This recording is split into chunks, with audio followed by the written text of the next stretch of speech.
अवधूत चिंतन श्री गुरुदेव दत्त. उद्या श्रावणातला तिसरा सोमवार आणि नारळी पौर्णिमा. हा उद्याचा दिवस खूप महत्त्वाचा दिवस आहे.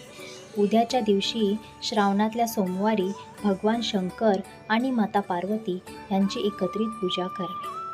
आणि उद्या पौर्णिमा असल्यामुळे उद्या माता लक्ष्मी आणि भगवान विष्णू यांची पूजा देखील एकत्रित करावी. उद्या शिवमूठ करावी. उजव्या हाताने हिरवा मूग उद्या भगवान शंकरांच्या पिंडीवरती सोडवावा. उद्या पाणी, दूध, दही यांचा अभिषेक करावा. महामृत्युंजय मंत्र बोलावा. नाही जमत तर ओम नमः शिवाय याचा जप करावा.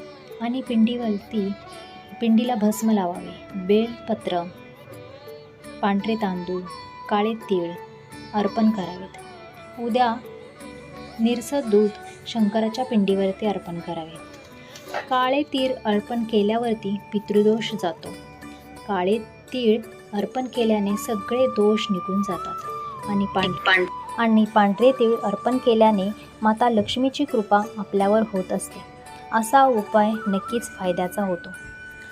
ही पूजा तुम्ही पण उद्या नक्की करून बघा. तुमच्याही आयुष्यात भगवान शंकर आणि माता लक्ष्मीची कृपा अखंड राहो हीच ईश्वरचरणी प्रार्थना.